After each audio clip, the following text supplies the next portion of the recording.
మా తోటలో కొన్ని కూరగాయలైతే ఇప్పుడు హార్వెస్టింగ్ చేద్దాం రండి. చాలా బాగుంటుంది మా తోట అయితే. మీకు ఇంతకుముందు కూడా చూపించాను కదా. ఇప్పుడైతే ఏం కాసాయో చూసేయండి. ఇక్కడ చిక్కుడుకాయ చూసారు కదా, ఇది ఒక 1/2 kg దాకా ఉంటుందండి. చాలా బాగుంటుంది కదా టేస్ట్. మీకు ఎంతమందికి ఇష్టం ఈ చిక్కుడుకాయ అంటే కామెంట్ చేయండి. తీగ పైనకి పారింది కాబట్టి కొంచెం కష్టం అవుతుంది తెంపడానికి అయితే. ఇదైతే చాలా బాగుంటుంది కదా టేస్ట్. అలాగే చిక్కుడుకాయ ఉడికించి చేస్తారా లేదు అంటే డైరెక్ట్ గా ఫ్రై చేస్తారా? నేనైతే డైరెక్ట్ గానే చేస్తానండి. ఈ విధంగా కొన్ని కాసాయి చూసారు కదా, ఒక 1/2 kg దాకా ఉంటాయి ఇవైతే.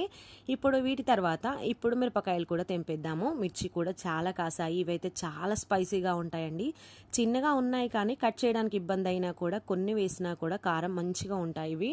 ఇవి హార్వెస్టింగ్ చేస్తుంటేనే చేతంతా మంట వస్తుంది. అదే హైబ్రిడ్ అయితేనేమో మంట ఉండదు. అలాగే కట్ చేయడం కూడా ఎక్కువ వస్తాయి కదా మనం కూరల్లో వేసేటప్పుడు. తర్వాత వంకాయలు కూడా కట్ చేస్తున్నాను ఇక్కడ. ఎలాంటి పురుగు మందులు వాడకుండా ఇవాళ న్యాచురల్ గా పండించామనుకోండి టేస్ట్ బాగుంటుంది. ఎలా వండినా కూడా కదా. మీకు నచ్చితే లైక్ చేసి సబ్స్క్రైబ్ చేసుకోండి కదా. మీరు ఎంతమంది పండిస్తున్నారు? ఇలా ఇంట్లోనే పండిస్తే కామెంట్ చేయండి మేము కూడా పండిస్తున్నామని. Like and subscribe.